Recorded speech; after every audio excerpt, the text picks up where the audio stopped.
everyone, welcome back to my channel. Hi Momo, how are y'all doing today? So ever since the release of Pokémon Z-A, I've been wanting to make a Pokémon video to celebrate. It's been a while since I've designed human versions for Pokémon, and I think it's finally time to go back to it. So today, I'm giving 4 Pokémon their own perfect trainer. Trainers so fitting, they're basically the human versions of their Pokémon partners. I've heard before that every Pokémon is someone's favorite, so who knows? Maybe your favorite Pokémon made it into the lineup, so stick around to find out. Since we've just come out of Halloween season, let's begin with one of my favorite spooky cute Pokémon, Litwick. Litwick is a Ghost and Fire type Pokémon introduced all the way back in Gen 5. It looks like this tiny candle with a little purple flame on top of its head. And that flame actually grows depending on how much life force it's absorbing. You see, despite looking super cute, Litwick isn't exactly harmless. In fact, Litwick often pretends to help people see in dark places, but what it's really doing is slowly draining their life force and leading them towards the spirit world. Or so the story goes. In true ghost fashion, Litwick also is known for glitching out electronic devices. For this Pokémon's trainer, I wanted to keep that same soft, eerie vibe. Mostly whites, lavender tones, and touches of yellow. To balance that out, I gave her a darker, warmer skin tone to create a nice contrast. Design-wise, I wanted her to look super cute and harmless at first glance, but still a bit uncanny. So I drew her with a calm, almost unreadable expression with these big eyes with small pupils. Her outfit leans heavily into antique Lolita fashion, delicate, old-fashioned, and a little mysterious. You can spot little nods to Litwick's in her design, flame patterns at the edge of her sleeves and skirt, scalloped seams, and even her hair silhouette echoes Litwick's shape. As for her story and personality, I imagine that she is the owner of a cozy battle cafe that doubles up as a bookstore. It's the kind of place where trainers come to battle, but also relax with a warm drink and a spooky novel. She's a huge book lover, mostly because all her other electronics glitch out whenever Litwick is around. Her shop has tons of horror books, but not much else. She seems to be dead set on only selling spooky and mysterious books. She loves Halloween, so I imagine that she often hosts things like costume contests and spooky storytelling nights at her cafe. She has always been a little bit weird and shy, so she doesn't actually have many friends, her Litwick being the exception. These two have been inseparable for years. Unfortunately, this means that Litwick has been accidentally sucking her life force for all this time. She's rather sickly, and people have told her that she should probably lower her exposure to her Pokémon, but she has said multiple times that she'd rather die than to leave her best friend's side. She's sweet, quiet, and helpful, but I'd be lying if I said she didn't have second intentions. She doesn't have a name yet, so feel free to drop your ideas in the comments below. After all those spooky vibes, let's move into something a little softer. Ralts is a psychic and fairy dual type Pokémon introduced in Gen 3. Its design leans more towards the humanoid side. It's this tiny, mysterious little being with a bowl-cut shape over its head and small horns peeking through. Those horns actually let Ralts sense the emotions of people and Pokémon around it. Because of that, it's an incredibly sensitive Pokémon that tends to mirror its trainer's mood. It prefers cheerful people, but it doesn't really discriminate. It just struggles with hostility. When it feels something negative, its first instinct is to hide. I designed them to be androgynous, a non-binary trainer with a soft, balanced look that could either read as masculine or feminine. Since Ralts' color palette is mostly white with green and hints of red, I flipped it for the trainer, making green the main color with little accents of red and white. I wanted them to feel like Ralts' older sibling, stylish, composed, and a bit distant, but with that quiet kindness underneath.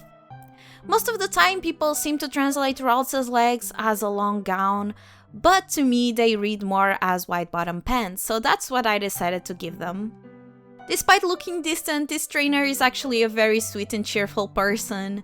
The cool act is just a way to protect themselves. They've been teased before for being a bit of a nerd, and it stuck with them.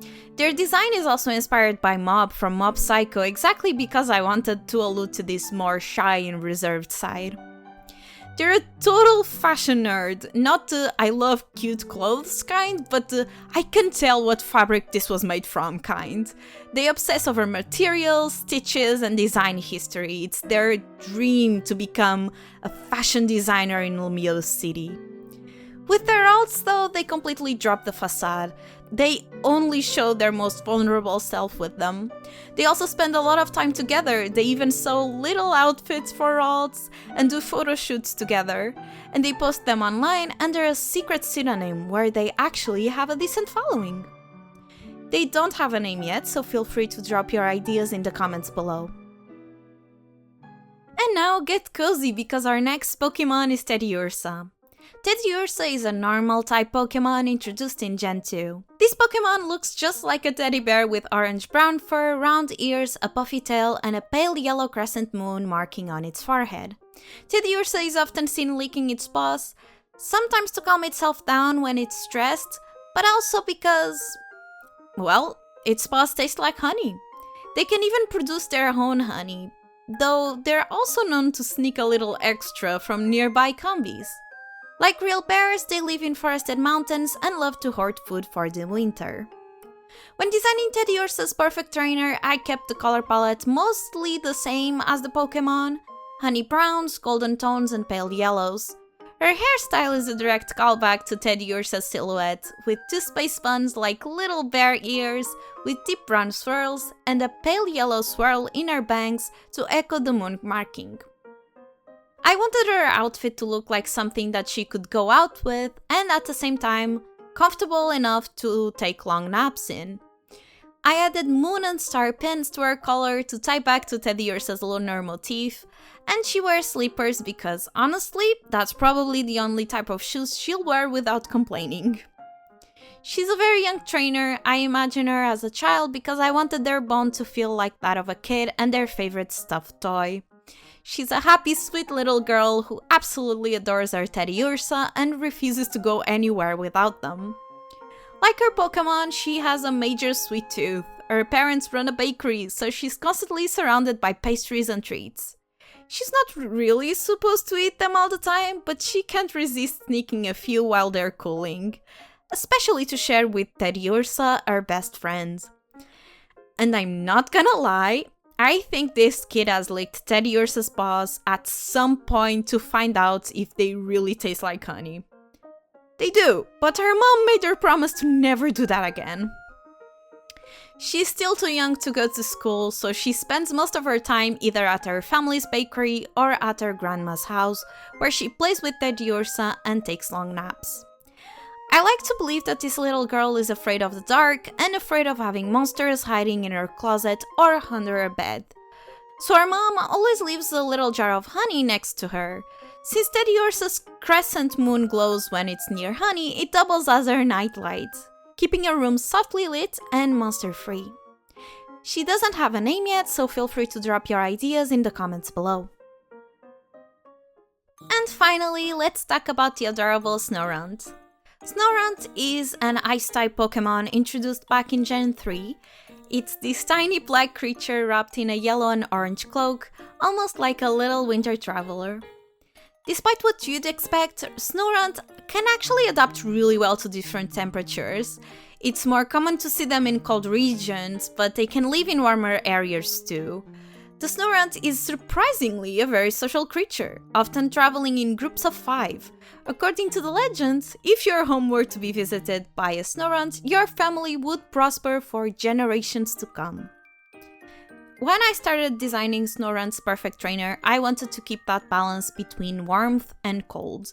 So I used the Pokemon's original palette, darker tones, pale yellows, oranges, and just a touch of icy blue, but I added soft beige tones for her clothing.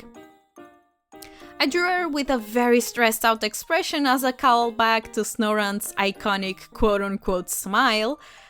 Since Snorunts live in snowy areas, her outfit is all about warmth and comfort. She wears layered clothes, cozy boots, and a yellow cape held in place with a big bow. And I imagine that even if it's warm outside, she still bundles up because she's always cold. Unlike the Pokemon, this young lady is very socially anxious. She's very pessimistic, very sensitive, and she tries her absolute best to spend as little time as possible with other people. She's been like that ever since she was a kid, growing up as the only child in her family's mountain hotel. She spent a lot of her time alone until a group of Snorunts started visiting her. They visited so much that they basically adopted her into their group. Now as an adult, she still avoids big crowds and cities. She feels most at peace in nature, camping in the snow with her Snowrunts.